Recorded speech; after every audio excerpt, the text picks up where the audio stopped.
வேதம் என்ன சொல்லுகிறது? எப்பொழுதும் சந்தோஷமாக இருங்கள். பிலிப்பியர் 4ஆம் அதிகாரம் 4ஆம் வசனத்தில் எப்பொழுதும் நம்ம எப்படி இருக்கணுமா? சந்தோஷமாக இருங்கள் அப்படின்னு சொல்லிட்டு மறுபடியும் நான் சொல்லுகிறேன், எப்பொழுதும் சந்தோஷமாக இருங்கள். அப்படின்னா விசுவாசியோடைய அடையாளம் என்ன தெரியுமா? சந்தோஷம்தான். அதுவும் எப்படி? எப்பொழுதும். ஏனென்றால் நமக்குள்ள யார் இருக்கிறது? பரிசுத்த ஆவியானவர் இருக்கிறார், கிறிஸ்துவம் இருக்கிறாரு. கிறிஸ்து நமக்குள் இருப்பதே அந்த ரகசியம். பார்த்தீங்களா? கொலோசையர் 1:27-28 கிறிஸ்துவானவர் மகிமையின் நம்பிக்கையாக உங்களுக்குள் இருப்பதே. அப்போ கிறிஸ்துவானவர் வெளியே இல்லை, எங்கே இருக்கிறாரு? உங்களுக்குள்ளே இருக்கிறாரு. எப்படிப்பட்ட கிறிஸ்துவானவர்? மத்தேயு 28ஆம் அதிகாரம் கடைசி வசனத்தில் பார்த்தீங்கன்னா, all authority in heaven and earth has been given and me. வானத்திலும் பூமியிலும் சகல அதிகாரமும் என்னிடத்தில் கொடுக்கப்பட்டிருக்கிறது. அப்போ எல்லா அதிகாரத்தையும் பிதாவினிடத்திலிருந்து கிறிஸ்து பெற்றுக்கொண்டு என்ன செய்தார்? நமக்குள்ளே வந்துட்டார். பார்த்தீங்களா? இது உண்மைங்க.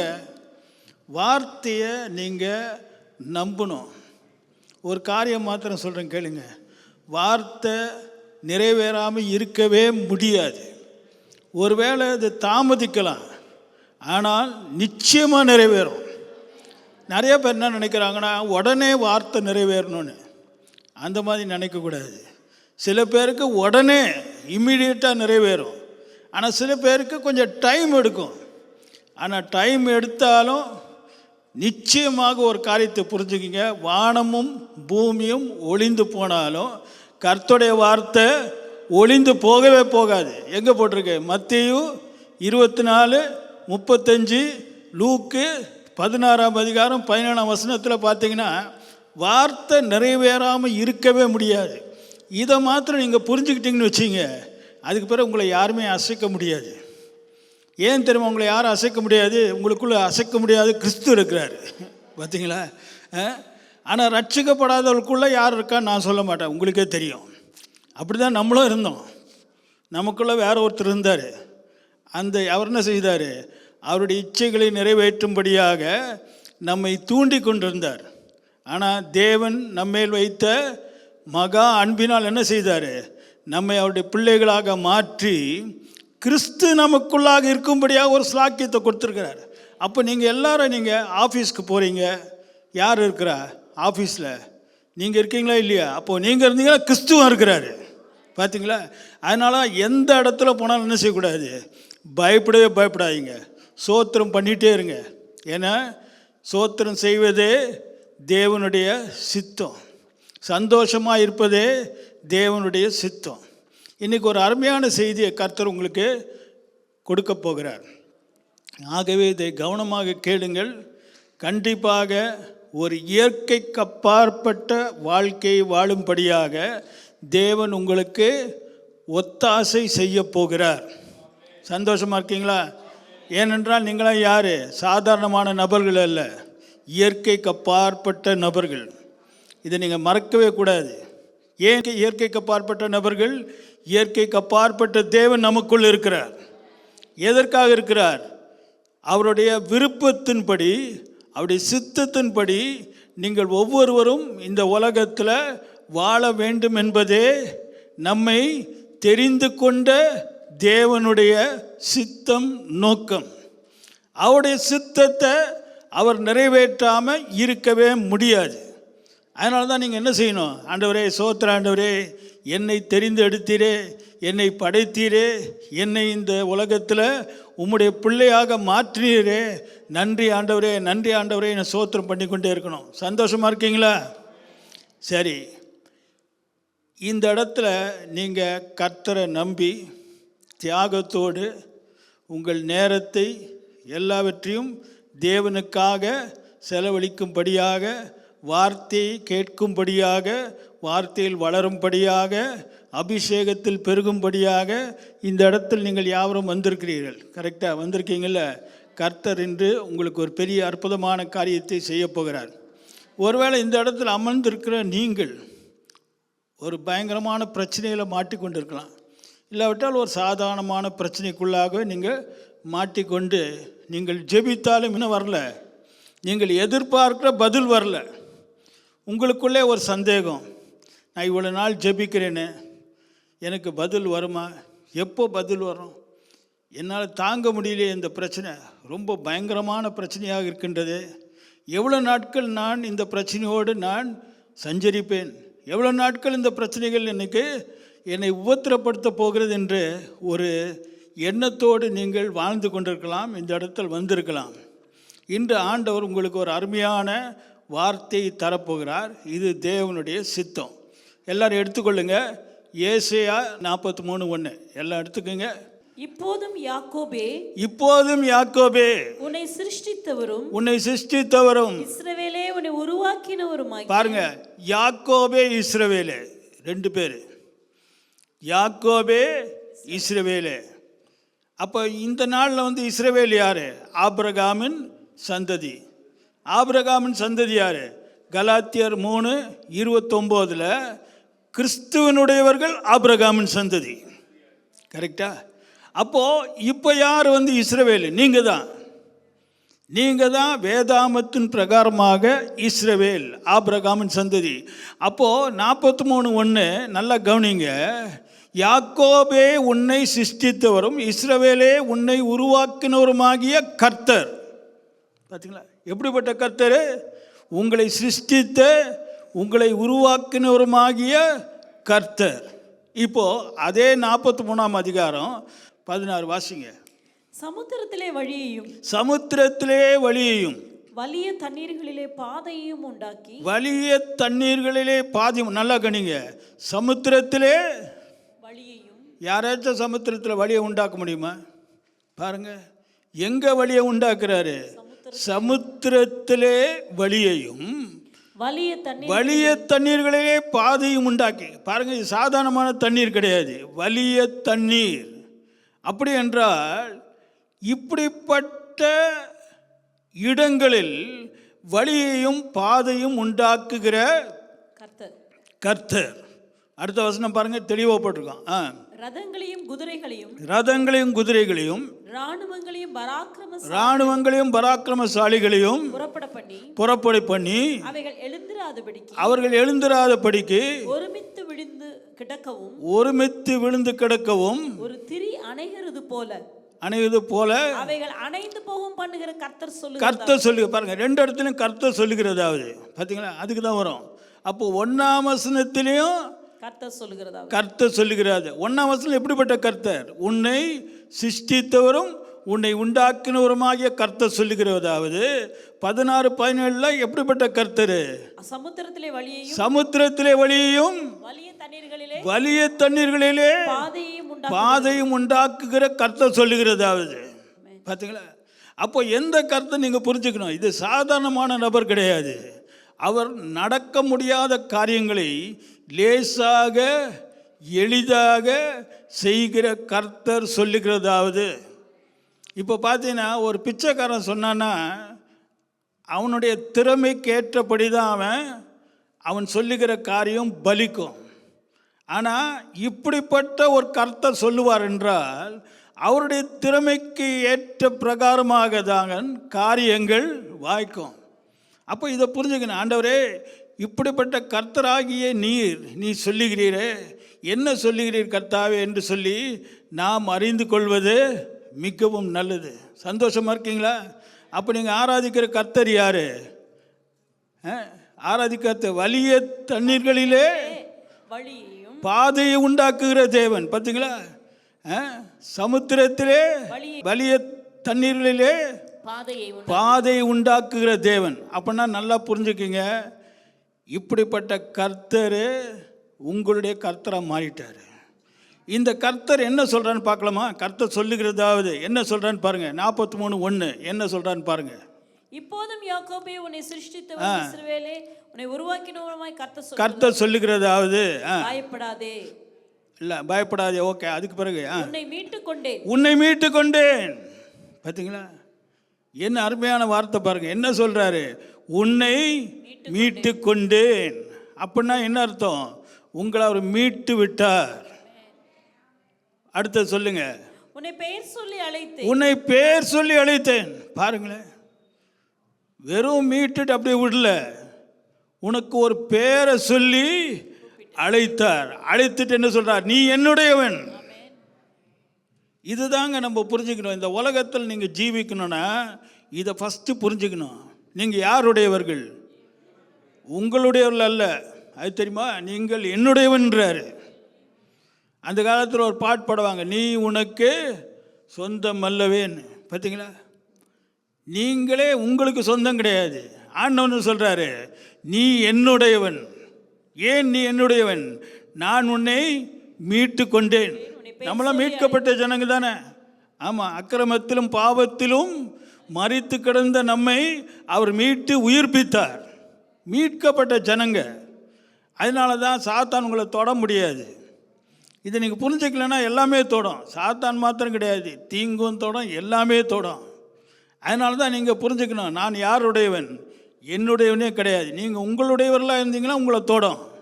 ஏன்னா உங்களுடையவன் என்று நீங்கள் நினச்சிங்கன்னா உங்கள் சொந்த பலத்தில் தான் நீங்கள் என்ன செய்யணும்? உங்களை பாதுகாத்து கொள்ளணும். ஆனால் நீங்கள் கர்த்தருடையவர்கள் என்பதை நீங்கள் புரிஞ்சுக்கிட்டீங்கன்னா நீங்கள் எப்படி இருக்கணும்? அவருடைய திறமையை நம்பி நிற்கணும். அதனால தான் எப்படிப்பட்ட கர்த்தர்? வலிய தண்ணீர்களிலே பாதையை உண்டாக்குகிற கர்த்தர், சமுத்திரத்திலே வழியை உண்டாக்குகிற கர்த்தருடையவர்கள். பார்த்தீங்களா? வெறும் கர்த்தன்னு சொல்கிறது பதில் இப்படி சொன்னீங்கன்னா இன்னும் பவர் இருக்கும். கரெக்டாக இல்லையா? ஏன்னா நினச்சிட்டே இருப்பீங்க, நான் யார் உடையவன்? வலிய தண்ணீர்களிலே வழியை உண்டாக்குகிறவர், சமுத்திரத்திலே வழியை உண்டாக்குகிற கர்த்தர், வலிய தண்ணீர்களே பாதையை உண்டாக்குகிற கர்த்தர். அப்படி என்றால் நடக்க முடியாத காரியங்களை எளிதாக செய்கிற கர்த்தருடையவன், அவரால் மீட்டு கொள்ளப்பட்டவன். பார்த்தீங்கன்னா, ஆண்டவர் மீட்டு கொண்டு என்னுடையவன்றார். மீட்டு கொள்றதுன்னு என்ன அர்த்தம்? Purchase, redeemed. பார்த்தீங்களா? கிரயத்திற்கு கொல்லப்பட்டீர்கள்.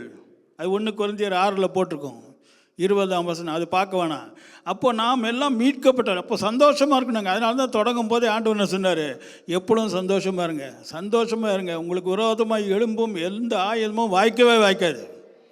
அந்த பிரச்சனை கூட வாய்க்க போகிறது கிடையாது. அது எவ்வளோ பெரிய பிரச்சனையாக இருந்தாலும் சரி, வியாதி பிரச்சனை, தீங்கு பிரச்சனை, குடும்ப பிரச்சனை, பிள்ளைகள் பிரச்சனை, எதிர்கால பிரச்சனை, வேலை பிரச்சனை, எப்படிப்பட்ட பிரச்சனையாக இருந்தாலும், இருள் பிரச்சனையாக இருந்தாலும் எதுவுமே உங்களை தொட முடியாது. ஏன் தெரியுமா?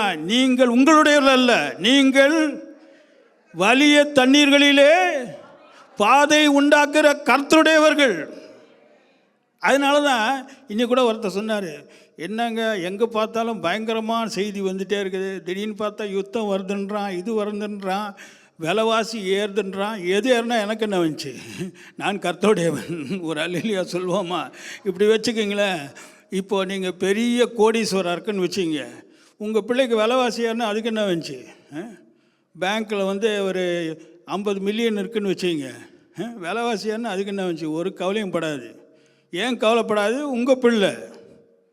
அதே உங்களிடத்துல காசு இல்லைன்னு வச்சுங்க, அந்த பிள்ளை டென்ஷன் ஆகிடும். புரிஞ்சிட்டிங்களா? ஏனென்றால் அந்த பிள்ளை என்ன சொல்லும்? நான் யாருடையவன் தெரியுமா? எங்கள் அப்பாவுடையவன். கரெக்டாக? அப்போ அவங்க அப்பானுடைய திறமையை வச்சு அது என்ன செய்யுது? அது எல்லா சூழ்நிலையும் நிதானிக்குது. அதுபோல் தான் நம்ம நிதானிக்கணும். நம்ம நினைக்கிறோம், ஐயா வேலை போதே, வேலை போகாது, நீ நினச்சினா போயிடும். மற்றவங்களுக்கு எல்லாருக்கும் இது நடக்குதுங்க. சென்னையில் நடந்துகிட்ருக்குது. எல்லாருக்கும் வேலை போகுது. ஆனால் புரிஞ்சுக்கிட்டவங்களுக்கு வேலை போக மாட்டேங்குது. தெரியுமா உங்களுக்கு? ஆண்டவர் என்ன வேணால் செய்வார். ஏன் தெரியுமா? எப்படிப்பட்ட தேவன்? வலிய சமுத்திரத்திலே பாதையை உண்டாக்குகிற கர்த்தர். அதை மறந்துடாதீங்க. சாதாரணமான கர்த்தர் அல்ல, வீடை கட்டுற கர்த்தர் அல்ல, வலிய சமுத்திரத்திலே. புரிஞ்சிட்டிங்களா? சந்தோஷமாக இருக்கீங்களா? இப்படிப்பட்ட கர்த்தரை நாம் தொழுது கொள்ளும்படியாக மீட்கப்பட்ட ஜனம். என்ன அருமையாக சொல்கிறார் பாருங்க. என்ன சொல்கிறாரு? நீ என்னுடையவன் அப்படின்னு சொல்லிட்டு 4ஆம் வசனத்தில் பாருங்க. நீ என் பார்வைக்கு அருமையானபடி. பார்த்தீங்களா? நீ என் பார்வைக்கு அருமையானவன். பார்த்தீங்களா? என்னென்னலாம் சொல்கிறார் பாருங்களேன். நீ என் பார்வைக்கு அருமையானபடி. பாருங்களேன், நீங்களே எப்படியா அவருடைய பார்வைக்கு எப்படிப்பட்ட கர்த்தருடைய பார்வைக்கு வலிய தண்ணீர்களிலே பாதையை உண்டாக்கி சமுத்திரத்திலே வழியை உண்டாக்குற கர்த்தருடைய பார்வையில் அருமையானவர்கள். அப்படின்னா என்ன அர்த்தம்? ஃபேவருங்க. Favour favour favour. நல்லா புரிஞ்சுக்கங்க. ஒரு பெரிய கம்பெனி ஓனருக்கு கண்களில் உங்களுக்கு தயவு கிடச்சிச்சுன்னா கண்டிப்பாக உங்களுக்கு வேலை மாத்திரம் கிடைக்காது, ப்ரொமோட் பண்ணிட்டே இருப்பார். தயவு தேவைங்க. வேலையில் என்ன தேவை? தயவு தேவை. தெரியுமா உங்களுக்கு? தயவு இல்லைன்னா உங்களை தள்ளிடுவான். தள்ளுறது மாத்திரம் இல்லை, இன்றைக்கி நிறைய பேர் பார்த்து ஒரு 4 நாளைக்கு முன்னால் யூஎஸ்லேருந்து ஃபோன் பண்ணாங்க, பாஸ்டர் ரிசைன் பண்ணிட்டேன். நாங்கள் என்னப்பா ரிசைன் பண்ணுறோன்னா, என்னால் வேலை செய்ய முடியல, அவ்வளோ டென்ஷன்றாங்க. அவ்வளோட்ட இனிமேல் என்னால் வேலை செய்ய முடியல. அப்படி தான் எல்லா இடத்துலையும், இந்தியா மாத்திரம் இல்லை, யூஎஸ்லேயும் கனடா கூட அப்படி தான் நினைக்கிறேன். டென்ஷனு, அழுத்தங்கள், என்ன செய்கிறதுனே தெரியல. அந்த மாதிரி நிலைமை. ஆக்சுவலாக அவங்களுக்கு என்ன தேவை? அந்த முதலாளி கண்களில், அந்த ஆஃபீஸர் கண்களில் என்ன தேவை? தயவு தேவை. அதான் ஆண்டவர் சொன்னார், என்னுடைய பார்வைக்கு, பாருங்க, பார்வைனா அவருடைய கண்களில் தயவு. ஆக்சுவலாக பார்த்தீங்கன்னா எஸ்தர் ராஜாவின் கண்களில் தயவு பெற்றாள். தெரியுமா உங்களுக்கு? அதனால தான் அந்த கோலை நீட்டினார். இல்லாட்டி எஸ்தருடைய அன்றைக்கே க்ளோஸ் பண்ணியிருப்பாங்க. ஆனால் பைபிளே போட்டிருக்கோம், எஸ்தர் ராஜாவின் கண்களில் தயவு பெற்றாள். இன்றைக்கி ரொம்ப ரொம்ப தேவைங்க.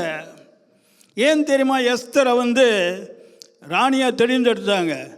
மொர்தெகாய் தனக்கு குமார்த்தியா ஏற்றுக்கொண்டவளும் அவள் சிறிய தகப்பனுமாகி அபியாயேலின் குமாரத்தியுமான எஸ்தர் ராஜாவினிடத்தில் பிரவேசிக்கிற முறை வந்தபோது அவள் ஸ்திரீகளை காவல் பண்ணுகிற ராஜாவின் பிரதானியாக ஏகாய் நியமித்த காரியமே அல்லாமல் வேற ஒன்றும் கேட்கவில்லை.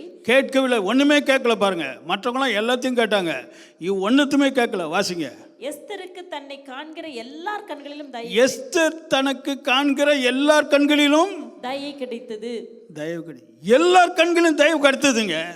புரிஞ்சிட்டீங்களா? கிடைத்தபடினா என்ன ஆச்சு? வாசிங்க. அப்படியே எஸ்தர் ராஜாவாகிய அகாஸ்வேரு அரசாளுகிற 7ஆம் வருஷம் தேபேத் மாதமாகிய 10ஆம் மாதத்திலே ராஜாவின் இடத்தில் அரண்மனைக்கு அழைத்து கொண்டு போகப்பட்டாள். பார்த்தீங்களா? எல்லார் கண்களிலும் தயவு. ராஜா சகல ஸ்திரீகளை பார்க்கலாம் எஸ்தர் மேல் அன்பு வைத்தான். பார்த்தீங்களா? புரிஞ்சிட்டீங்களா? இதுதாங்க தயவு. இதுதான் இன்னைக்கு நமக்கு தேவை. உங்களுக்கு இதுதான் தேவை. தயவு இல்லைன்னா கஷ்டப்படுவீங்க. இயேசு கிறிஸ்து இப்படி வளர்ந்தார், மனுஷ தயவிலும் தேவ தயவிலும். அப்போ இயேசு கிறிஸ்துக்கே மனுஷ தயவு தேவைப்பட்டது. சந்தோஷமாக இருக்கீங்களா இல்லையா? அப்போ தேவ பிள்ளைங்க அதான் சொல்கிறீங்க, இன்றைக்கி பிரச்சனையோடு வரீங்களா? கவலையப்படாதீங்க. எல்லா பிரச்சனையும் இன்னையோட ஒரு முற்றுப்புள்ளி. இனி உன்னை ஆட்கொண்ட பிரச்சனை இனிமேல் உன்னை ஆட்கொள்ளாதபடி கர்த்தர் உனக்கு ஒரு சத்தியத்தை இன்று உனக்கு தருகிறார். இதை நீ புரிஞ்சுக்கணும். புரிஞ்சுக்கிட்டு சொல்லணும். அந்த பிரச்சனையை பார்த்து சொல்லு, நான் கர்த்தருடைய கண்களில், எப்படிப்பட்ட கர்த்தருடைய கண்களில்? வலிய சமுத்திரத்தில் பாதி வழியை உண்டாக்குகிற கர்த்தருடைய கண்களுக்கு நான் பிரியமானவன். அதனால தாங்க அவர் உன்னை மீட்டு கொண்டார். அதனால தான் என்ன செய்கிறார்? உன்னை என்னுடையவென்று சொல்லுகிறார். பார்த்தீங்களா? திரும்ப அந்த ஏசாயா 43 4ஆம் வசனத்தை வாசிங்க. நீ என் பார்வைக்கு அருமையானபடியினால் கனம் பெற்றாய். பார்த்தீங்களா? தேவ பிள்ளைகளே, ஆண்டவர் நம்மை கனப்படுத்த போறார். கனப்படுத்துனா என்ன அர்த்தம்? Special treatment. அப்படின்னா என்ன அர்த்தம்? மற்றவங்களுக்கு தீராத அந்த பிரச்சனை உனக்கு தீரப்போகுது. கண்டிப்பாக அந்த பிரச்சனை தீர முடியாது. ஏன்னா அது மனுஷ பலத்தினால இந்த பிரச்சனையை தீர்க்கவே முடியாது. அதனால தான் எப்படிப்பட்ட கர்த்தர்? வலிய தண்ணீர்களிலே வழியை உண்டாக்குகிற கர்த்தர், சமுத்திரத்திலே வழியை பாதையை உண்டாக்குகிற கர்த்தர் உன்னை மீட்டு கொண்டு உன்மேல் பிரியமாயிருக்கிறார். அவருடைய கண்களில் நீ பிரியமாயிருக்கிறாய். அதனால தான் நீங்கள் தொடங்கும் போது சொன்ன சோத்திரம் பண்ணிட்டே இருங்க. சோத்திரம் ஆண்டு. பிரச்சனை வந்தவுடனே என்ன செய்யணும்? பிரச்சனை வந்தால் என்ன செய்யணும்? கவலைப்படணுமா? இன்றைக்கி அதுதான் பெரிய மிஸ்டேக். ஏன் தெரியுமா? உங்கள் பிரச்சனை போக மாட்டேங்குது, நீங்கள் ராங்காக ஆக்ஷன் பண்ணுறீங்க. நீங்கள் என்ன ஆக்ஷன் பண்ணுறீங்களோ அதை வச்சு தான் பிரச்சனை தீரும். இன்றைக்கி ஒரு செய்தியை கேட்டவொன்னே நம்ம ஆளுங்க ஃபஸ்ட்டு பண்ணுற வேலையை கவலை. கேட்டால் கவலை வருதுன்றாங்க. அது பழைய மனுஷனுடைய சுவாபம். நீ வெளிப்பாடு பெற்றுட்டினா அந்த வெளிப்பாடு உன்னுடைய ஆக்ஷனையே மாற்றிடும். அதனால தான் நீ யாருடையவன் புரிஞ்சுக்கணும். ஏன்னா அவருடைய கண்களுக்கு நீ பிரியமானவன். அவருடைய கண்களுக்கு பிரியமானவருக்கு இந்த பிரச்சனை வந்துருச்சு, அப்படி பார்க்கணும். அப்போ அந்த பிரச்சனை என்ன ஆக போகுது? எப்படி உனக்கு ஃபோன் பண்ணிட்டு வந்துச்சா? யாருக்காச்சும் ஃபோன் பண்ணிட்டு வந்துச்சா? இல்லை வியாதியே ஃபோன் பண்ணிட்டு வந்து எதுவுமே எடுத்துங்க, எந்த பிரச்சனையுமே ஃபோன் பண்ணிட்டு வருது, எதுவுமே ஃபோன் பண்ணிட்டு வரல. அதே போல் ஃபோன் பண்ணாமல் போகுது. ஆனால் எப்போ போகனா அந்த பிரச்சனை வரும்போது என்ன செய்யணும்? பிலிப்பியர் 4:6 நீங்கள் ஒன்றுக்கும் கவலைப்படாமல். பார்த்தீங்களா என்னங்க பைபிளில் பார்த்தீங்கன்னா எப்பவுமே பார்த்தீங்கன்னா ஒன்றுக்கும் போட்டிருக்குது. ஒன்றுமே புரியல. சின்ன காரியத்துக்கு கவலைப்படாமன்னா ஒத்துக்கலாம், பெரிய காரியங்களுக்கு கொஞ்சம் கவலைப்படுன்னு போட்டாலும் ஒத்துக்கலாம். ஆனால் பைபிள்னு போட்டிருக்குது நீங்கள் ஒன்றுக்கும் கவலைப்படாமல். அன்றைக்கி ஒருத்தர் கேட்டார், பாஸ்டர் இதெல்லாம் முடியுமானார். முடியாது, ஏன்ப்பா பைபிள் எழுத போகிறாங்க? ஆண்டவர் செய்ய முடியாத காரியத்தை செய்யன்னு சொல்ல மாட்டார், நீங்களும் உங்கள் பிள்ளைகளுக்கு சொல்ல மாட்டீங்க. அதுபோல் தேவன் செய்ய முடியாத காரியத்தை செய்யன்னு சொல்ல மாட்டார். அப்போ உங்களால் செய்ய முடியுமா முடியாதா? என்ன பாச எப்படி இது முடியும்? நான் சொன்னேன், யோவான் 15:5 வாசிங்க. Without me you can do nothing. என்னை இல்லாமல் உங்களால் ஒன்றும் செய்யக்கூடாது. நல்லா கவனிங்க, இது ரொம்ப பாருங்க, எல்லாமே பார்த்தீங்கன்னா எக்ஸ்ட்ரீமாக போகுது. என்னை இல்லாமல் உங்களால் என்ன செய்ய முடியாது? ஒன்றுமே செய்ய முடியாதுன்றாங்க. என்னங்க இது? என்ன பாச, என்னால் எல்லாமே செய்ய முடியுமே, ஆனால் ஆண்டவர் என்ன சொல்கிறார்? ஒன்றுமே செய்ய முடியாதுன்றாரு. அப்படின்னா என்ன செய்யணும்? எதுவும் செய்யாதீங்க, அவர் எல்லாம் ஒன்றும் செய்யாதீங்க. புரிஞ்சிட்டிங்களா? என்னை அல்லாமல் நீங்கள் ஒன்றும் செய்ய முடியாது. ஆனால் பிலிப்பியர் 4:13 I can do all things through Christ who strengtheneth me. என்னை பலப்படுத்துகிற கிறிஸ்துவினால் என்னை எல்லாவற்றையும் செய்ய முடியும். பார்த்தீங்களா? அப்போ ஆக்சுவலாக விசுவாசி ஆண்டவர் எப்படி பார்க்குறாருங்க?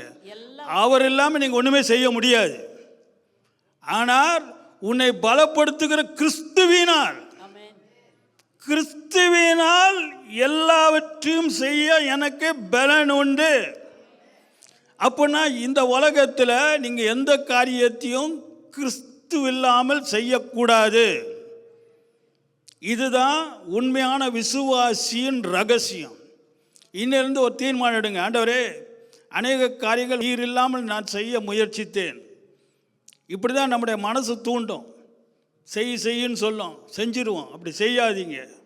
ஏன்னா ஆண்டோடைய பலன் இல்லாமல் நம்ம என்ன செய்ய முடியாது. அதனால தான் நீங்கள் ஒன்றுக்கும் கவலைப்படாமல் இருக்க முடியும். ஏன் தெரியுமா? உங்களை பலப்படுத்துகிற கிறிஸ்துவினால் நீங்கள் ஒன்றுக்கும் கவலைப்படாமல் இருக்க முடியும். நல்லா கவனிங்க, நம்மளாம் மனுஷங்க தான். மனுஷனுக்கு கொஞ்சம் பலன் தான். எவ்வளோ பலன் இருக்குது? ரொம்ப கொஞ்சம் பலன். சின்ன வியாதி வந்தாவே நம்மளை தாக்கிறோம்.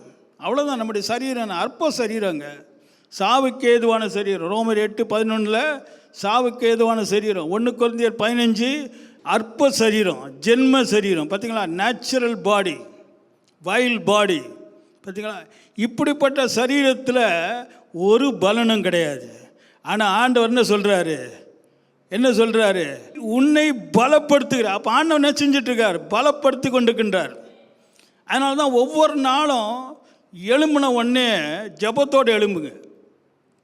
இன்றைக்கி நிறையா பேர் எழும்பின உடனே வேறு ஏதோ எண்ணத்தோடு எழும்புகிறாங்க. அப்படி எழும்பக்கூடாது. சில பேர் எழும்பின உடனே டீ கேட்பாங்க, பெட் காஃபி, டீ காஃபி, அந்த காஃபின்னுவாங்க.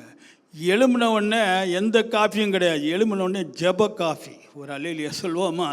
ஜபத்தோடு எழும்புங்க. ஜபம் பண்ணிவிட்டு வேதம் வாசிங்க. இது ரெண்டும் செஞ்சிங்கனாவே நாள் தூங்கும் போதே கிறிஸ்துவின் பலத்தோடு நீங்கள் எழும்புவீர்கள். அப்போ தூங்கும் போதே ஆரம்பமே எப்படி இருக்கு? கிறிஸ்துவின் பலத்தினால் பலப்பட்டு. ஏன்னா ஆண்டவர் பலப்படுத்தணுன்னா நீங்கள் ஆண்டவரோட நேரம் செலவழிக்கணும். அதனால தான் காலையில் எழும்பினோன்னு என்ன செய்யணும்? எழும்பினோன்னு முட்டிக்கால் போடுங்க. முட்டிக்கால் போட முடியலன்னா உட்காருங்க, ஏதோ ஒன்று செய்யுங்க. ஆண்டவரே இந்த நாளை ஆசீர்வதியும் கர்த்தாவே, இந்த நாள் கிருபை தாங்க ஆண்டவரே, உண்மையை நம்பி இருக்கிறேன் ஆண்டவரே. Without you I can do nothing Lord. என்னால் ஒன்றுமே செய்ய முடியாது ஆண்டவரே. பொல்லாத உலகத்தில் நான் பிரவேசிக்க போகிறேன் ஆண்டவரே.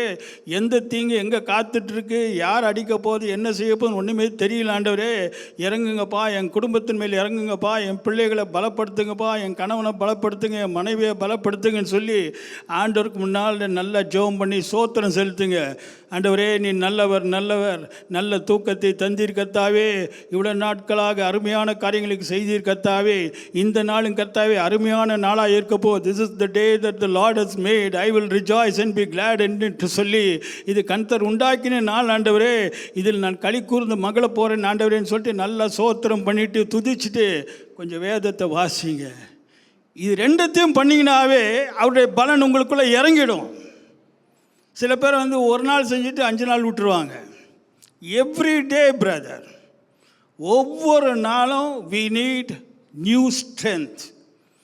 ஒவ்வொரு நாளுக்கு புது கிருபை இல்லை, கரெக்ட்? அப்படி தானே போட்டிருக்கு. ஒவ்வொரு நாளும் புது கிருபை. அப்போது ஒவ்வொரு நாளும் நமக்கு என்ன தேவை? கிறிஸ்துவின் புது பலன். ட்ரை பண்ணி பாருங்களேன். அப்போ நாளே தோங்கும்போது கிறிஸ்துவின் பலத்தோடு நீங்கள் என்ன செய்வீங்க? நீங்கள் தோங்குவீங்க. அந்த பலன் உங்களுக்குள்ளே வந்துருச்சுன்னா அந்த பலன் என்ன செய்யும்? அந்த நாள் முழுவதும் அந்த பலன் உங்களுக்கு உதவி செய்யும். அப்போ நீங்கள் பேசும்போது எப்படி பேசுவீங்க?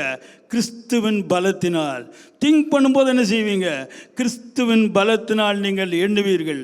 கேட்கதும் கிறிஸ்துவின் பலத்தினால். இதில் என்ன விஷயம்னா, கிறிஸ்துவின் பலத்தினால் செய்யும் போது பாவத்திற்கு நீங்கள் இடம் கொடுக்க மாட்டீர்கள். இது ரொம்ப ரொம்ப இம்பார்ட்டன்ட். ஏனென்றால் சோதனைகள் உங்களை தாக்குவதற்காக காத்து கொண்டிருக்கின்றது. எலியாவும் நம்மை போல பாடுள்ள மனுஷன்தான். நீங்கள் இந்த உலகத்தில் வாழ்கிற வரைக்கும் சோதனைகள் உங்களை தாக்குவதற்காக காத்து கொண்டிருக்கின்றோம். இச்சைகள் உங்களை பிடிப்பதற்காக காத்து கொண்டிருக்கும். அதனால தான் நீங்கள் என்ன செய்யணும்? கர்த்தருடைய பலத்தினால் நீங்கள் நடக்கணும். அந்த பலன் உங்களுக்கு கிரியை செய்வதற்கு நீங்கள் விட்டு கொடுக்கணும். ஆண்டவரை ஃபோர்ஸ் பண்ண மாட்டார். இதிலிருந்து ட்ரை பண்ணி பாருங்கள். இப்படி நீங்கள் செஞ்சீங்கன்னா கவலை வராதுங்க. ஏன் கவலை வர மாட்டேங்குது எனக்கு தெரியலையே.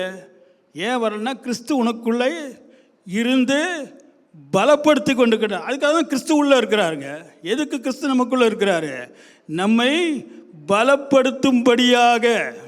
அப்போ நீங்கள் ஜீவிக்கிற நாளெல்லாம் உங்கள் பலத்தில் நீங்கள் ஜீவிக்க மாட்டீர்கள். சந்தோஷமாக இருக்கீங்களா? அப்போ ஆண்டவன் நாங்கள் எப்படிப்பட்ட வாழ்க்கையை வச்சுருக்கிறாரு? நம்ம பலத்தினால் வாழ்கிற வாழ்க்கை அல்ல, அவருடைய பலத்தினால் பலப்படுத்தப்பட்டு வாழ்கிற அற்புதமான அதிசயமான வாழ்க்கையை நமக்காக வைத்திருக்கிறார். இன்னிலிருந்து ட்ரை பண்ணி பாருங்களேன். உங்கள் சூழ்நிலைலாம் மாறிவிடுங்க. பிரச்சனையை கேட்டோன்னு என்ன செய்வீங்க? என்ன செய்வீங்க? கவலையப்பட மாட்டீங்க. Psalms 112:7, He shall not be afraid of evil tidings. Tamil பைபிளில் துர்ச்செய்தியை கேட்கிறதுனால் பயப்படான். அப்படிதானே போட்டிருக்கு. துர்ச்செய்தியை கேட்கிறதுனால் பயப்படான். பாருங்க, என்னங்க இந்த ஆளு துர்ச்செய்தியை கேட்கும்போது அவனுக்கு என்ன வர மாட்டேங்குது? பயம் வரல. ஏன் பயப்படான்? அவனுக்கு பயம் வரல. புரிஞ்சுட்டீங்களா? துர்ச்செய்தியை கேட்கறதுனால பயப்படான்னு என்ன அர்த்தம்? அவனுக்கு பயம் வரமாட்டேன்து. ஏன் பயம் வரமாட்டேன்து? அவனை ஏதோ ஒன்று பலப்படுத்துகிறது. அதுவும் ஒரு பலன் தாங்க. பயப்படாமல் இருக்கிறதுக்கு ஒரு பலனு, கவலைப்படாமல் இருக்கிறதுக்கு ஒரு பலனு. இன்னைக்கு இயற்கைக்கு அப்பாற்பட்ட வாழ்க்கையின் ரகசியமே don't react to situations. React பண்ணாதீங்க. எப்படிப்பட்ட சூழ்நிலை வந்தாலும் ரியாக்டே பண்ணாதீங்க. உலக மனிதர்கள் ரியாக்ட் பண்ணுவாங்க. நீங்கள் வித்தியாசம்.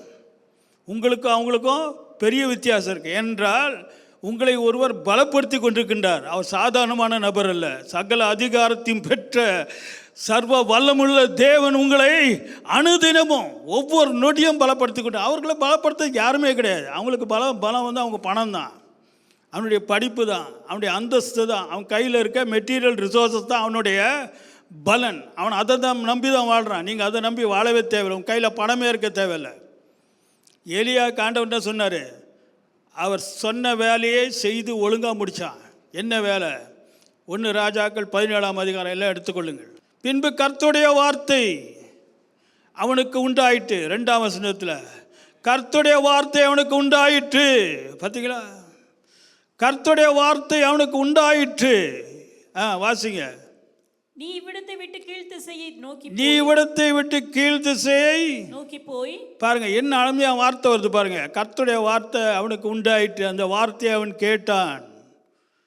கிறிஸ்துவுக்குள் பிரியமானவர்களே, நீ தேவனுடைய பிள்ளையாக இருக்கிறபடினால் கர்த்தருடைய வார்த்தை உன்னால் எளிதாய் உன்னால் கேட்க முடியும். கர்த்தருடைய வார்த்தையை அனுதினமும் நீ கேட்க கற்றுக்கொள். கர்த்தருடைய வார்த்தை அனுதினமும் பேசிக்கொண்டே இருக்கின்றார். ஏன் தெரியுமா? நீ வாழ்கிற உலகம் சாதாரணமான உலகம் அல்ல. எந்த இடத்தில் ஆபத்து இருக்கிறது, எந்த இடத்தில் கண்ணி இருக்கிறது என்று யாருக்குமே தெரியாது. தேவனுக்கு தெரியும். உன்னை மீட்ட தேவனுக்கு தெரியும். அவருடைய கண்களில் நீ பிரியமானவன் என்று சொன்னார் அல்லவா? அந்த தேவனுக்கு எல்லாம் தெரியும். நீ என்னுடையவன் என்று சொன்னார் அல்லவா? ஏசாயா 43:1 அந்த தேவனுக்கு தெரியும். அவர் பேசிக்கொண்டிருக்கிறார். அதே போல எலியாவிடத்தில் பேசுகிறார் பாருங்க. நீ இவ்விடத்தை விட்டு நீ புறப்பட்டு போய் கீழ்த்திசையை நோக்கி போ. என்ன அழகாக சொல்கிறார் பாருங்க. எங்கெல்லாம் போனோம் கரெக்டாக சொல்லுவாருங்க. இந்த கம்பெனியில் ஜாயின் பண்ணு, இந்த கம்பெனியில் ஒரு பிரச்சனை வந்தால் இந்த பிரச்சனையை இப்படி சமாளி, எல்லாமே சொல்லி கொடுப்பாருங்க. அன்றைக்கி ஒருத்தங்க சொன்னாங்க, என் பாஸ்டர் என் பிள்ளை வந்து அடிக்ஷன் ஆகிட்டானாங்க. அதுக்கும் சொல்லி கொடுப்பாரு. நிஜமாக சொல்கிறேங்க, இல்லாட்டி பயந்துருவீங்க. உண்மையாக நடக்குது. அவங்களுக்கே தெரியாது. நல்ல தேவ பயமுள்ள நல்ல கர்த்தருக்கு பிரியமான தேவ பிள்ளைகள் தான். ஆனால் பிசாசு பாருங்கள், பிள்ளையை பிடிச்சிட்டான் பாருங்கள். நான் 24 ஹவர்ஸாக பார்த்துட்டா இருப்பீங்க. எவ்வளோ இப்போ அடிக்ஷன் ஆகிட்டான். அடிக்ஷன் ஆன பிறகு இப்போ அவனை எப்படி வெளியே கொண்டு வர்றது? டென்ஷனில் ஆகுறாங்க. பார்த்தீங்களா? ஆனால் தேவ பிள்ளைகளை நல்லா கவனிங்க. ஆண்டவர் எல்லாத்துக்கும் வழி வச்சுருக்காரு. உங்கள் வழி பிரகாரம் அதுக்கு ஒரு வழியும் கிடையாது. வழியில்லா பிரச்சனைக்கு வழியை உண்டாக்குகிற தேவன் என் தேவன். சந்தோஷமாக இருக்கீங்களா? அதனால தான் சோத்திரம் பண்ணிகிட்டே இருக்குங்க. நல்ல காலம் பிறந்துருச்சுங்க. சொல்லுங்கள், நல்ல காலம் பிறந்துருச்சு. ஒவ்வொரு நாளும் நல்ல காலம்தான். கெட்ட காலமே எனக்கு கிடையாது. எல்லா காலமும் நல்ல காலம். ஏன் தெரியுமா? கிறிஸ்து என்னை பலப்படுத்துகிறார், எனக்குள் இருக்கிறார், எனக்காக கிரியை செய்கிறார். நான் அவருடைய கண்களுக்கு பிரியமானவன், அவர் என்னுடையவன் என்று சொல்லிவிட்டார். அதுக்கு மேலே என்ன வேணும் உங்களுக்கு? வேறு என்ன சொல்லணும்? இதுக்கு மேலே என்ன சொல்லணும்? நீங்கள் பாவத்திலும் அக்கிரமத்திலும் மரித்து கிடந்த உங்களை என்னுடையவன்றார். பார்த்தீங்களா? எவ்வளோ பாக்கியமான ஜனங்க. சோத்திரம் பண்ணிகிட்டே இருங்க. பாருங்கள், எலியாப்பா சொல்கிறாரு, நோக்கி போய் யோர்தானுக்கு நேராக இருக்கிற கேரித் ஆற்றண்டையில் ஒளிந்து கொண்டு என்னன்னா இப்போ ஒளிந்து கொண்டு அது கூட சொல்கிறார் பாருங்க. என்ன அழகாக சொல்கிறார். ஒளிந்து கொண்டு வாசிங்க. அந்த ஆற்றின் தண்ணீரை குடிப்பாய். பாருங்க, சாப்பாட்டுக்கெல்லாம் என்ன அருமையான ப்ரிப்பரேஷன்லாம் பாருங்க. அந்த ஆற்றின் தண்ணீரை குடிப்பாய், அங்கே உன்னை போஷிக்க. இங்க பாருங்க, உன்னை போஷிக்க காகங்களுக்கு கட்டளையிடுவேன் என்றார். இங்கிலீஷ் பைபிளில் பார்த்தீங்கன்னா, I have commanded the ravens, கட்டளையிட்டு விட்டேன்னு சொல்லி ஆங்கில வேதாமத்தில் போட்டிருக்கு. தெரியுமா உங்களுக்கு? ஆண்டவர் பாருங்க என்ன அருமையான திட்டம்லாம் வைத்திருக்கிறார். இப்படிப்பட்ட கர்த்தர் தான் உங்களை தெரிந்தெடுத்திருக்காரு. அவருக்கு எல்லாமே தெரியும். பிரச்சனை வரத்துக்கு முன்னாலே அவர் வழியை வச்சுருக்காரு. தெரியுமா உங்களுக்கு? அதனால தான் சோத்திரம் பண்ணிகிட்டே இருங்க. திரும்ப நான் சொல்கிறேன், இவ்வளோ நாட்களாக உங்களை ஆட்டி படைத்து கொண்டுக்கின்ற அந்த பிரச்சனையானது இன்றைக்கே உடைய போகிறது. விசுவாசிக்க கூடுமானால் இன்றைக்கே நடக்கப் போகிறது. நிச்சயமாக நடக்கப் போகிறது. நீ விடுதலை பெற்ற பெண்மான் நப்தலியை போல நீ என்ன செய்ய போகிறார்? நல்ல வார்த்தைகளை, நல்ல வசனங்களை வசனிக்க போகிறாய்.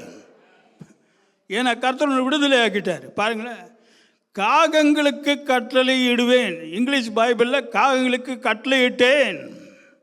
ஆண்டவர் கட்டளை இட்டார். அப்புறம் என்ன நினைச்சு வாசிங்க. அவன் போய் கர்த்தருடைய வார்த்தையின்படியே யோர்தானுக்கு நேரா இருக்கிற கேரித் ஆற்றண்டையில் தங்கி இருந்தான். பாருங்க, அவன் போய் எப்படி ஆண்டவர் சொன்னாரோ அதே போல செஞ்சான். காகங்கள் அவனுக்கு விடியற் காலத்திலும் அப்பமும் இறைச்சியும். காகங்கள் அவனுக்கு விடியற் காலத்தில் அப்பமும் இறைச்சியும். பாருங்க, எந்த காலத்துல? காலையில.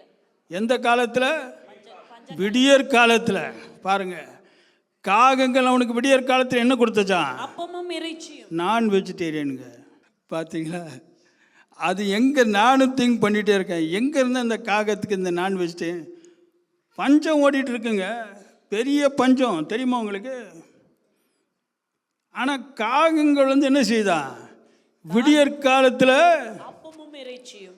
எனக்கு என்ன புரிய மாட்டேங்குதுன்னா, ஏன் காகத்தை செலக்ட் பண்ண, காகமே இவ்வளோ குட்டி குட்டியாக இருக்குது. எலியா என்ன, எலியா ஸ்ட்ராங்கான மனுஷனாக இருந்திருப்பார்ல, அது வாயே குட்டி வாய், அந்த சின்ன வாயில் எவ்வளோ அப்பமா இறைச்சி இருக்க முடியும் சொல்லுங்களேன். ஆனால் ஆண்டவர் பாருங்களேன், ஒரு கழுகு அனுப்பிச்சிருக்கூடாதா, இன்னும் நிறையா கொண்டு வந்திருக்கோம்ல. அவர் பாருங்க, சின்ன வாயை வைத்திருக்கிற ஒரு காகத்தை, அதோ காகத்துக்கு பேர் என்ன, திருட்டு காகம், எப்படி செலக்ட் பண்ணுறாரு. எதுக்கு சொல்ல வரேன்னா, இதுதாங்க வாழ்க்கை. இந்த உலகத்தை போல ஒரு அருமையான உலகத்தை நீங்கள் பார்க்கவே முடியாது. பெஸ்ட் வேர்ல்டு தெரியுமா உங்களுக்கு. என்ன பாஸ் எப்படி சொல்கிறீங்க பெஸ்ட் வேர்ல்டு? ஆமாங்க, நீ விசுவாசத்தை எப்படி உனக்கு ஆக கெடுவது, கண்டிப்பாக. இது எப்படிப்பட்ட உலகம் தெரியுமா உங்களுக்கு. சங்கீதம் 33:5 வாசிங்க. பூமி கர்த்தருடைய காருண்யத்தினால் நிறைந்திருக்கிறது. பூமி எப்படி நிறைந்திருக்கிறதா, கர்த்தருடைய காருண்யத்தினால். இங்கிலீஷ் பைபிள் என்ன தெரியுமா போட்டிருக்குது, the whole earth is full of the goodness of the Lord.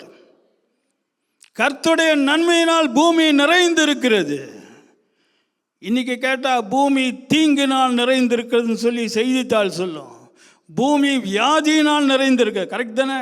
வியாதியினால் நிறைந்திருக்கிறது, தீங்கினால் நிறைந்திருக்கிறது, நடக்கக்கூடாத தீமையான காரியங்களினால் நிறைந்திருக்கிறது என்று செய்தித்தாள்கள் சொல்லி கொண்டிருக்கின்றது. ஆனால் தேவனுடைய வார்த்தை என்ன சொல்லுது, பூமி கர்த்தருடைய நன்மையினால், காருண்யம் இந்த இடத்துல குட்னஸ், நன்மையினால் நிறைந்து இருக்கிறது. இருக்கிறதுன்னு போடல, நிறைந்துனா full. The earth is full of the goodness of the Lord. பார்த்தீங்களா, சந்தோஷமாக இருக்கீங்களா? அதனால சொல்கிறேன் தேவ பிள்ளைகளே, இது ரொம்ப ரொம்ப நல்ல உலகம். ஆனால் யார் தெரியுமா அப்படி சொல்லுவாங்க, தாங்க யார் என்றும், தங்களுக்குள்ளாக வாசம் பண்ணுகிறவர் யார் என்றும், அவர் எப்படி உங்களை பார்க்கிறார் என்றும் அதை புரிந்து கொள்வீர்கள் என்றால் நீங்கள் அந்த வண்ணமாகவே நீங்கள் என்ன செய்வீங்க, நீங்கள் நினைப்பீங்க. அதனால தான் துவங்கும் போதே சொன்னேன், கர்த்தர் உன்னை மீட்டு கொண்டார். ஏசாயா 43:1 எல்லாமே அங்கே தான் போகுது. உன்னை மீட்டு கொண்டு பேர் சொல்லி அழைத்து நீ என்னுடையவன். 4ஆம் வசனத்தில் என் பார்வைக்கு அருமையானவன். மறக்கவே மறக்காதீங்க. பிரச்சனை வந்தால் கூட நான் கர்த்தருடைய பார்வைக்கு அருமையானவன். வலிய தண்ணீர்களில் பாதை உண்டாக்குகிற கர்த்தருடைய பார்வைக்கு அருமையான, அப்படி சொல்லுங்க. ஏன்னா பஞ்சு வருது பாருங்க, சாதாரணமான கர்த்தர் அல்ல, சமுத்திரத்திலே வழியை உண்டாக்குகிற கர்த்தர், வலிய தண்ணீர்களே பாதையை உண்டாக்குற கர்த்தருடைய பார்வையில் அருமையானவன், அவருடையவன். உனக்கு பயமே வராதுங்க. எப்படி பயம் வரும்? உங்கள் பிள்ளைகளுக்கு நீங்கள் பேசுவீங்க, பிள்ளைக்கு பிரச்சனை வந்துச்சுன்னா பேசுங்க, இயேசுவின் நாமத்தில். கர்த்தருடைய பார்வையில் அருமையானவன் நான், இயேசுவின் நாமத்தில் பேசுகிறேன், பரலோகம் திறக்கும். தெரியுமா உங்களுக்கு? இந்த உலகத்தில் வாழ்வதன் ரகசியம் என்ன தெரியுமா? 1 ராஜாக்கள் 17ஆம் அதிகாரம் 22.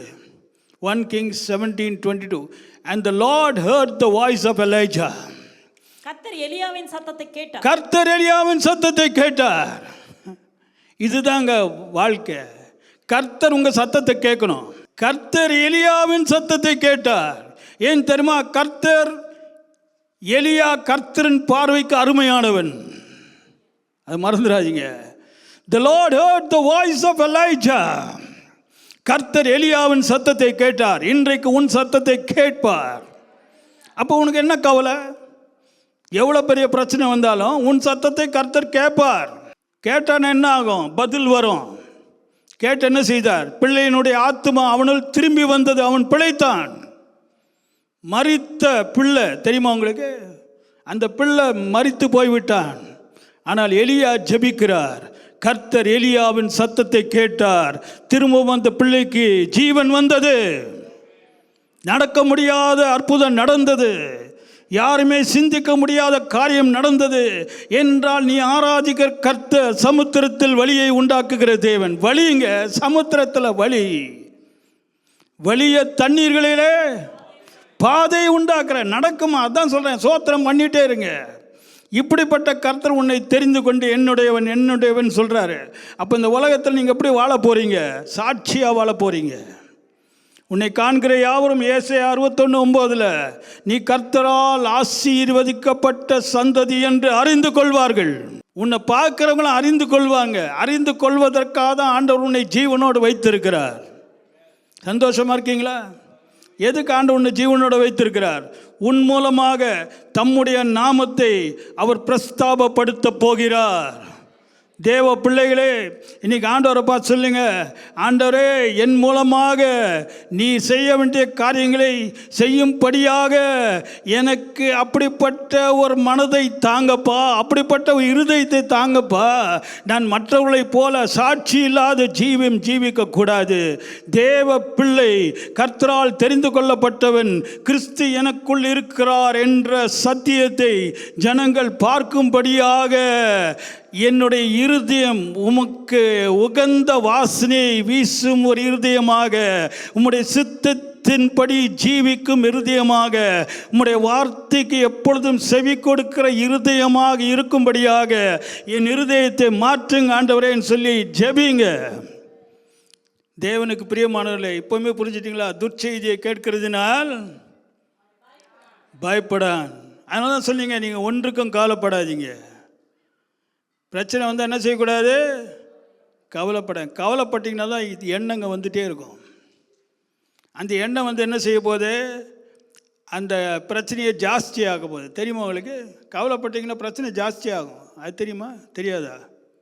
இன்றைக்காச்சும் புரிஞ்சுங்க. நிஜமாக சொல்கிறேங்க, கவலைப்பட்டிங்கன்னா பிரச்சனை கண்டிப்பாக ஜாஸ்தியாகும். இது எப்படின்னா, ஒன் சைடில் கவலைப்பட்டு இன்னொரு சைடு ஜெபம் பண்ணிட்டே இருப்பாங்க. அப்புறம் ஆண்டவர் எப்படி கேட்டால் ஆண்டவர் பதில் கொடுக்கலன்னு எப்படி பதில் கொடுக்க முடியும்? வாசிங்க திரும்ப பிலிப்பியர் 4:6 நீங்கள் ஒன்றுக்கும் கவலைப்படாமல் உங்கள் விண்ணப்பங்களை நீங்கள் ஒன்றுக்கும் கவலைப்படாமல் don't be anxious about anything but in everything உங்கள் விண்ணப்பங்களை எல்லாவற்றையும் குறித்து உங்கள் விண்ணப்பங்களை பார்த்தீங்களா? இங்கே பாருங்க, ஒன்றுக்கும் கவலைப்படாமல் எல்லாவற்றையும் குறித்து. பாருங்க, எப்பவுமே பார்த்தோம் எல்லாவற்றையும் ஒன்றுக்கும் இப்படி தான் வருது. எல்லாவற்றையும் குறித்து, எல்லாவற்றையும்னா உங்கள் வாழ்க்கையில் நடக்கிற எல்லாவற்றையும் குறித்து உங்கள் விண்ணப்பங்களை, உங்கள் ஜபங்களை. இன்றைக்கி நிறையா பேர் கேள்வி, என் ஜபத்துக்கு ஏன் பதில் வரல? ராங்காக ரியாக்ட் பண்ணிட்டுருக்க. அதுதான், நீ உன்னுடைய ஆக்ஷனே ராங்காக போகுது. உன் ஆக்ஷன் ராங்காக போச்சுன்னா ராங் தான் ரிசல்ட் வரும். கரெக்டாக? ஆனால் என்னுடைய ஆண்டவர் சங்கீதம் 65:2 ஓ thou that hearest prayer, ஜெபத்தை விண்ணப்பத்தை கேட்பவரே அவர் தான் என்னுடைய தேவன். சங்கீதம் 65:2 விண்ணப்பத்தை கேட்பவரே என் தேவன் யார்? விண்ணப்பத்தை கேட்பவரே, விண்ணப்பத்தை கேட்பவரே. உன் விண்ணப்பத்தை கேட்காம இருப்பாரா? அவருடைய பார்வைக்கு நீங்கள் அருமையானவர்கள். உன்னை மீட்டு கொண்டார், என்னுடைய என்று சொல்லுகிறாரே. உங்கள் விண்ணப்பத்தை கேட்பாரா, கேட்க மாட்டாரா? அதான் சொல்றாரு, எல்லாவற்றையும் குறித்து உங்கள் விண்ணப்பங்களை சோத்திரத்தோட. பார்த்தீங்களா எப்படி ஜெபம் பண்ணுமா? ஃபர்ஸ்ட் என்ன வரணும்? ஸ்தோத்திரம். விண்ணப்பத்தோட என்ன வரணும்? சோத்திரம் வரணும். ஒரு அல்லேலூயா சொல்லுவாமா? அப்போ கவலையும் சோத்திரமும் ஒன்றா சேருமா? கவலையும் சோத்திரமும் ஒன்றா வருமா?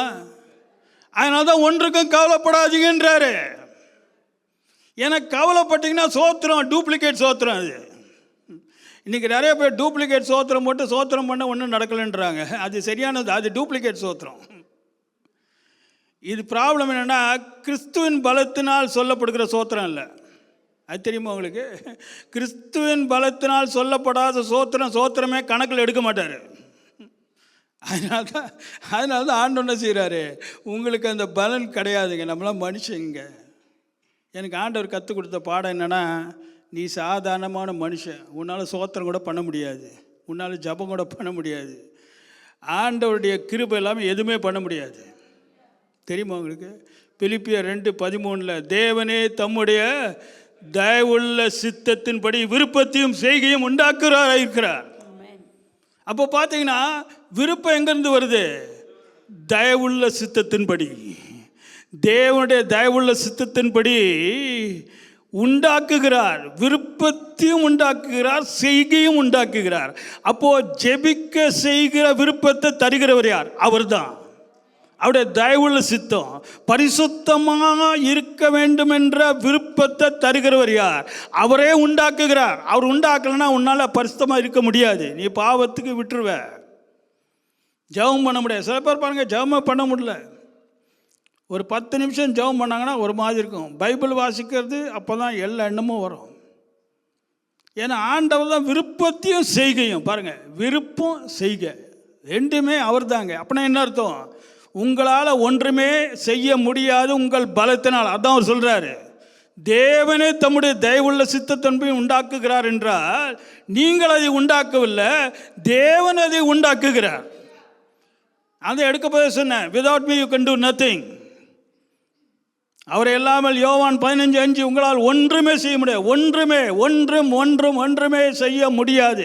நீங்கள் ஆண்டவரை பார்த்து சொல்லுங்கள், நன்றி ஆண்டவரே, நன்றி ஆண்டவரே. அப்படின்னா நன்றி ஆண்டவரே ஏன் தெரியுமா? அவரால் நீங்கள் செய்யும்போது அவருக்கு மகிமை போகுது. எல்லா மகிமையும் இயேசுவுக்கு போகுது. உங்களுக்கு ஒரு மகிமையும் கிடையாது. ஏன்னா உங்களால் ஒன்றுமே செய்ய முடியாது. சந்தோஷமாக இருக்கீங்களா? இன்னிலேருந்து உங்கள் மனப்பான்மை மாறணும். ஆண்டவரே, எவ்வளோ அருமையான தேவன் நீர், ஆச்சரியமான தேவன் நீர். கர்த்தாவே, உமக்கு பிரியமான பிள்ளையாக நீர் எதிர்பார்க்க விதத்தில் நான் ஆக்ட் பண்ணப்பா, செயல்பண்ண ஆண்டவரே. நான் ஒரு விதமாக செயல்பட்டு நான் சரியாக செயல்படுகிறேன் என்று நினைத்து கொண்டிருக்கின்றேன் ஆண்டவரே. அப்போ தாங்க ஜபத்துக்கு பதில் வரும். ஜபத்துக்கு பதில் வரணுமா வேணாமா? வேணுங்க. இந்த உலகம் சாதாரணமான உலகம் இல்லை. பூமி கர்த்தருடைய காருண்யத்தினால் நன்மையினால் நிறைந்திருந்தாலும் இந்த உலகத்தில் தீங்கும் இருக்குது, வியாதியும் இருக்குது, குழப்பமும் இருக்குது, எல்லாமே இருக்குது. ஆனால் அவைகளின் மத்தியில் கர்த்தர் தமக்கென்று ஒரு ஜனத்தை பேர் சொல்லி அழைத்து, நீ என்னுடையவன், என்னுடையவன், மறக்கவே மறக்காதீங்க, நீ என்னுடையவன், என்னுடையவன். உங்கள் பிள்ளைகளுக்கெல்லாம் சொல்லிக் கொடுங்க, நீங்கள் கர்த்தருடையவர்கள், கர்த்தருடையவர்கள், கர்த்தருடையவர்கள் சொல்லிக் கொடுங்க, எல்லாம் சொல்லிக் கொடுங்க. நீங்களே சொல்லிட்டு, நான் கர்த்தருடையவன், கர்த்தருடையவன், நான் என்னுடையவன் அல்ல, கர்த்தருடையவன். வியாதி தொடாது. இப்படி சொன்னால் எப்படி தொட முடியும்? ஏன்னா இது உங்களுடையது இல்லைல்ல, கர்த்தருடையது இல்லை. ஒரு அல்லேலூயா சொல்வோமா? சந்தோஷமாக இருக்கீங்களா? சரி, இப்போ திரும்ப அந்த எலியாவுக்கு போவோம். அது இன்னும் உள்ள 1 ராஜாக்கள் 17ஆம் அதிகாரம் பாருங்கள். காகங்கள் என்ன செய்ததான்? காலையிலும் மாலையிலும் அப்பமும் இறைச்சியும் கொண்டு வந்தது. பார்த்தீங்களா? எவ்வளோ நாள் கொண்டு வந்தது? 1 நாள் 2 நாள் அல்ல. அந்த தண்ணீர் வற்றும் வரைக்கும். எவ்வளோ நாள் வற்றுச்சுன்னு தெரில. 100 நாளா 120 நாள், அவ்வளோ நாளா பாருங்கள். காலையிலையும் மாலையிலையும் ஒரு வேலை இல்லாமல் ஃப்ரீ. என்ன அருமையான வாழ்க்கை பாருங்கள். கிறிஸ்துவுக்குள் பிரியமானவர்களே, அதனால தான் சொல்கிறேன் கேளுங்களேன். உலக மனிதர்களுக்கும் உங்களுக்கும் ஒரு பெரிய வித்தியாசம். ஏன் தெரியுமா? அவங்க எது எடுத்தாலும் ரியாக்ட் பண்ணிட்டே இருப்பாங்க, கவலைப்பட்டே இருப்பாங்க, டென்ஷன் பண்ணிகிட்டே இருப்பாங்க, பயந்துகிட்டே இருப்பாங்க, நடுக்கிட்டே இருப்பாங்க. ஆனால் நீங்கள் எது எடுத்தாலும் என்ன செய்வீங்க? கவலைப்பட மாட்டீங்க, டென்ஷன் பண்ண மாட்டீங்க, பயப்பட மாட்டீங்க, சோத்திரம் பண்ணிகிட்டே இருப்பீங்க. எப்பொழுதும் நீங்கள் சந்தோஷமாக இருப்பீங்க. என்னடா இது எப்போ பார்த்தாலும் சந்தோஷமாக? பிசாசுக்கு தெரியுமா உங்களுக்கு? சந்தோஷமாக இருந்தீங்கன்னா அவனுக்கு அலர்ஜி. அதுவும் எப்பொழுதும் சந்தோஷமாக இருந்தீங்கன்னா அவனுக்கு ஹார்ட் அட்டாக்கே வந்துடும். நிஜமாங்க. ஏன்னா நீங்கள் சந்தோஷமாக இருக்கிறது அவனுக்கு பிடிக்கவே பிடிக்கும். ஏன் பிசாசுக்கு பிரச்சனையை கொடுக்குறான்? உங்கள் பணம் அவனுக்கு தேவையா? சொல்லுங்கள். உங்கள் பணம் தேவையா, இல்லாட்டி உங்கள் டிவி தேவையா, இல்லாட்டி உங்கள் வீடு தேவையா? அவனுக்கு எதுவும் தேவை கிடையாது. அவனுக்கு தேவை உங்கள் சந்தோஷம். உனக்கு சந்தோஷம் இருக்கக்கூடாது. உனக்கு எப்போ இருக்கணும்? அவனுக்கு விரும்பின காரியங்கள் உனக்குள்ளே இருக்கணும். என்ன விரும்பின காரியங்கள்? டென்ஷனு, கவலை, பயம், இதெல்லாம் பிசாசினுடைய சித்தம், பிசாசினுடைய திட்டம். ஆனால் நீ கர்த்தருக்கு உரியவன், கிறிஸ்துவுக்கு உரியவன், கிறிஸ்துவினால் பலப்படுத்தப்படுகிறவன், கர்த்தருடைய பார்வையில் பிரியமானவன். உன்னிடத்தில் இதெல்லாம் காணப்படக்கூடாது. This is the first step for supernatural breakthrough. இதை புரிஞ்சுக்கிங்க. பிரச்சனை உங்களை விட்டு போனோன்னா இன்னையிலேருந்து ஆண்டவர்கிட்ட கேளுங்க, ஆண்டவரே நான் ரியாக்ட் பண்ணக்கூடாது. Don't react to circumstances, rain over circumstances. ஆங்கில வேதாமத்தில், ஆங்கிலத்தில் இப்படி சொல்லலாம். சூழ்நிலையில் பார்த்து ரியாக்ட்னு அர்த்தம். ஒரு செய்தியை கேட்டோன்னா அப்படியே மைண்டு மூவ் ஆகும், அதான் ரியாக்ஷன். இயேசு கிறிஸ்து மைண்டு மூவ் ஆச்சா சொல்லுங்கள்? பாருங்கள், படகுல போகிறாரு, பெரிய புயல் வந்துச்சு, பெருங்காற்று வந்துச்சு. சீசல் என்ன செஞ்சாங்க? போதகரே நாங்கள் மடிகிறோம், கவலை இல்லைன்றாங்க. பயம் வந்துச்சு பாருங்கள். அத்தனை அற்புதத்தையும் பார்த்த சீஷர்களுக்கு சூழ்நிலை மாறின உடனே, புயல் காற்று வந்த உடனே, தண்ணி படகுக்குள்ளே வந்த உடனே மடிந்து போகிறோம். என்ன வார்த்தை பாருங்கள், கவலை இல்லையான்னு கேட்குறாங்க. இயேசு கிறிஸ்து தூங்கிட்டு இருந்தா, தூங்க கூட விட மாட்டுறாங்க. அவர் ஜாலியாக தூங்குறார். புயல் வந்தால் என்ன, காற்று வந்தா என்ன, தண்ணி வந்தா என்ன? வாசிங்க, மார்க்கு 4ஆம் அதிகாரம் 38ஆம் வசனம். கப்பலின் பின்னணியத்தில் அவன் தலையணையை வைத்து நித்திரையா இருந்தார். அவர்கள் அவரை பாருங்க எழுப்பிட்டாங்க. பாருங்களேன் எவ்வளோ மோசமான ஆளுங்க பாருங்க. அவர் அப்போ தான் தூங்குறாரு. ஊழியத்தெல்லாம் செஞ்சு தூங்குனா இந்த ஆளுங்க பாருங்களேன், ஊழியத்துக்காக வந்தவங்க எழுப்பிட்டாங்க. ஏன் எழுப்பினாங்க? பயம், ரியாக்ஷன். பார்த்தீங்களா? ரியாக்ஷன் பாருங்க. அவங்களுக்குள்ள ஒரு பயம் வந்துச்சு. என்ன பயம் வந்து? வாசிங்க, அவங்க வாயில பாருங்க. அவங்க என்ன பயந்தாங்கன்னு சொல்லி அவங்க வாயினாலே அவங்க உச்சரிச்சிட்டாங்க. மடிந்து போகிற உமக்கு கவலை இல்லையா? எனக்கு அவர் கவலை இல்லையா? என்னங்க நீங்க பாருங்க, இயேசு கவலைப்பட சொல்றாங்க. பார்த்தீங்களா? இயேசுவே கவலைப்பட சொல்றாங்க. நாங்கள் மடிந்து போகிறோமோ அதுக்கு அவர் கவலை பண்ணணுமா? நம்மளாம் நமக்கு தான் கவலை பண்ணோம், இவங்க மடிந்து போகிறான்னு கவலை பண்ணணுமா? பாருங்கள், கவலை இல்லையான்னு பாருங்கள் எப்படி இருக்காங்க பாருங்களேன். வாசிங்க. அவர் எழுந்து காற்றை அதட்டி, அவர் பாருங்க ஜாலியாக எழும்புறாரு. எழும்பி அவர் கொஞ்சம் கூட மதிக்கல, அந்த காற்றை மதிச்சாரா? கொஞ்சம் கூட மதிக்கலைங்க. எழும்புனாருன்னு செய்தாரு, அதட்டினாரு. இறையாதே பாருங்க, ரெண்டே வார்த்தை, இறையாதே. இந்த ஆளுங்க என்ன பண்ணாங்கன்னு தெரில. அவங்க என்ன பண்ணாலும் தண்ணி வந்துட்டே இருக்கு.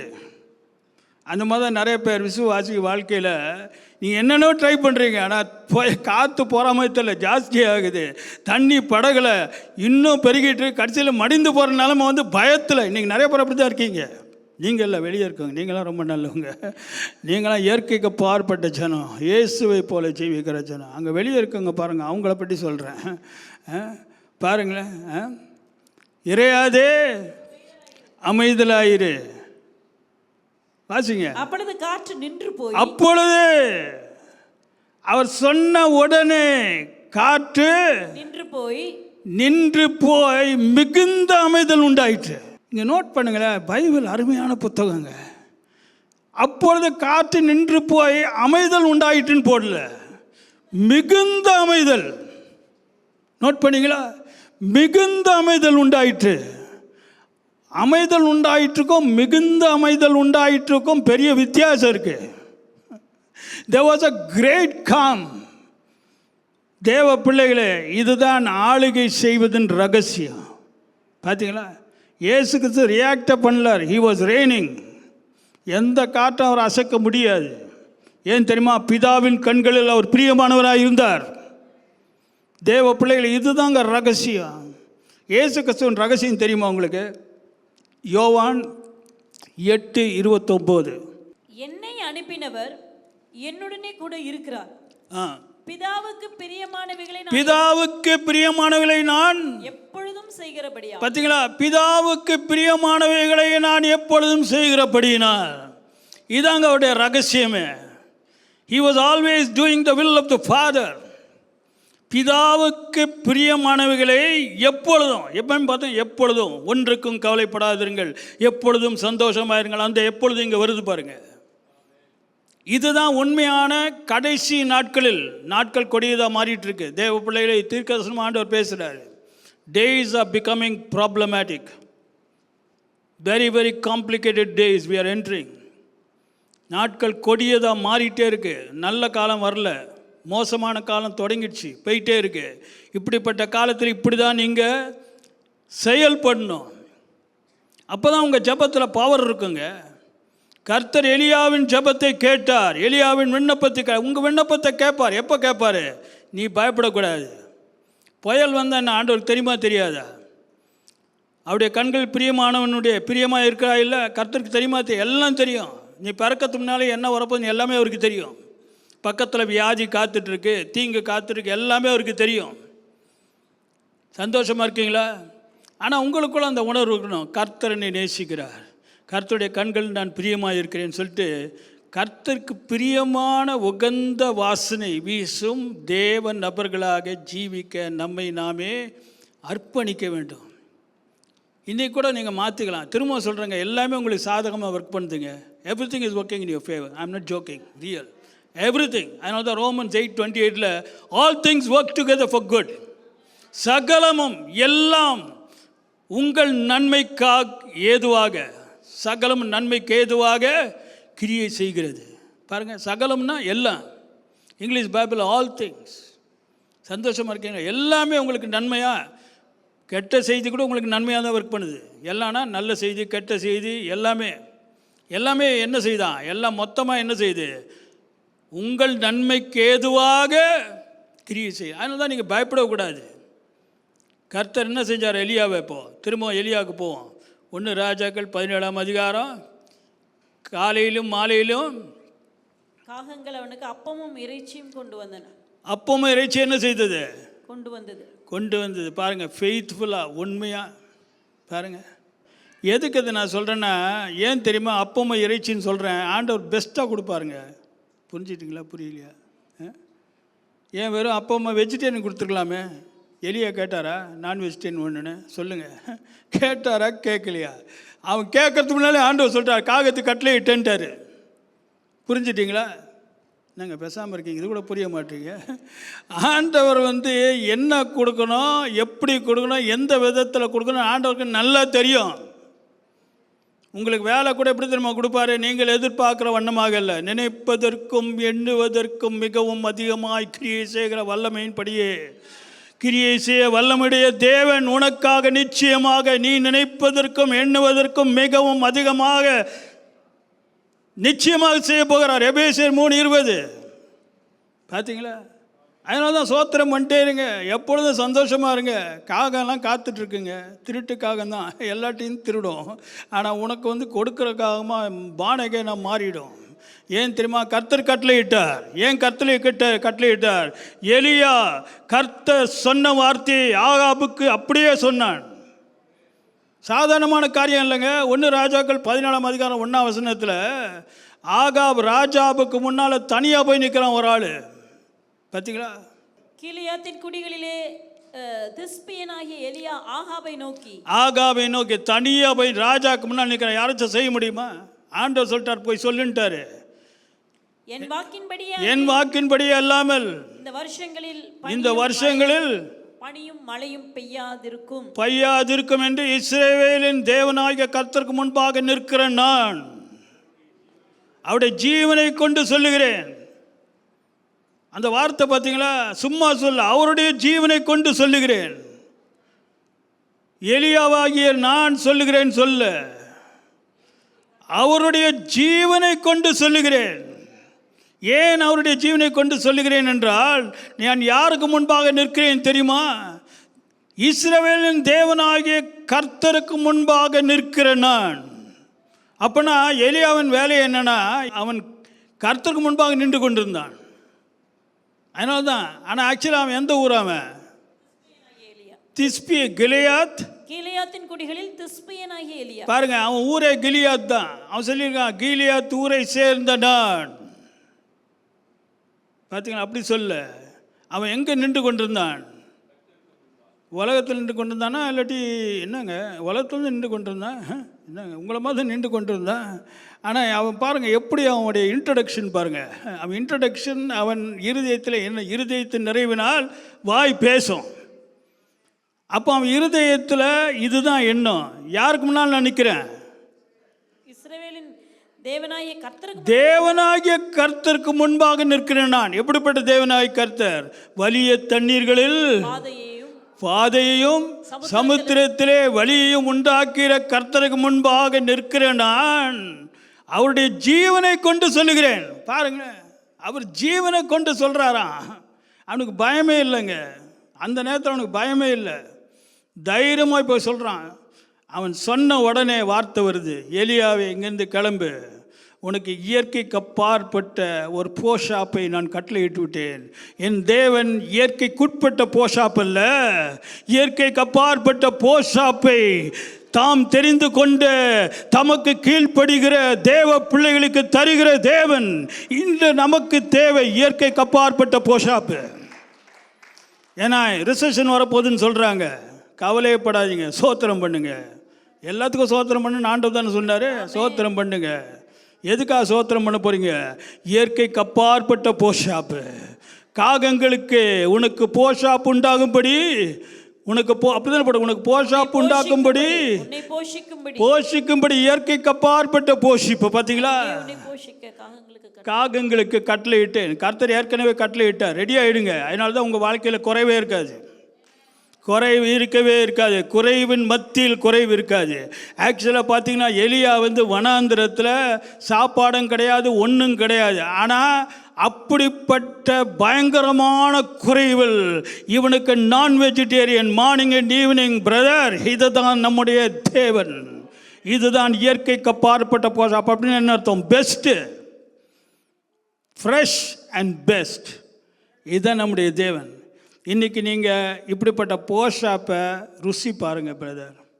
ருசி பார்த்தீங்கன்னா தான் போய் சாட்சி சொல்வீங்க. இன்றைக்கி நம்ம ஜனங்க இருக்கிற போஷாப்பை இழந்துட்டு ஒன்றுமே இல்லைன்னு சொல்லிட்டு புலம்பிகிட்டு இருக்காங்க. இது சரி கிடையாது. இன்னிலேருந்து நீங்கள் ஆராதிக்கிற தேவன் யாருன்னு சொல்லி புரிஞ்சுக்கணும். அதனால தான் துவங்கும் போது எப்படி சொன்னேன், ஏசியா 43:16 அப்படி தான் தொடங்கினேன். எப்படி தொடங்கினேன்? வனாந்திரத்தில் வழியையும் சமுத்திரத்திலே வலிய பாதையிலே வலிய தண்ணீர்களில் பாதையும் உண்டாக்குற தேவன். பார்த்தீங்களா, வலிய தண்ணீர்கள் சமுத்திரத்தில் பாருங்க, வழி பாதை உண்டாக்குகிற தேவன், இயற்கைக்கு அப்பாற்பட்ட தேவன். இன்னிலிருந்து ஆண்டவரை பார்த்து சொல்லுங்க, இதெல்லாம் ஒரு அருமை, இது நிஜங்க, நான் பொய் சொல்லுங்க, இந்த வார்த்தை பொய்யே சொல்லாதுங்க. எத்தனை பேருக்கு தெரியும் இந்த வார்த்தை பொய் சொல்லாதுன்னு? இந்த வார்த்தை பொய் சொல்லவே சொல்லாது. இதுக்குள்ள ஜீவன் இருக்கிறது. Word of God is alive and powerful. Hebrews 4:12. தேவனுடைய வார்த்தை ஜீவனுள்ளதாயும் வல்லமையுள்ளதாயும். பார்த்தீங்களா, இதுக்குள்ளே என்ன இருக்குது? 2 இருக்குது, மறந்துடுறாங்க. ஜீவன் வல்லமை, ஜீவன் வல்லமை, ஜீவன் வல்லமை. எந்த ஜீவன்? தேவ ஜீவன். எந்த வல்லமை? தேவ வல்லமை.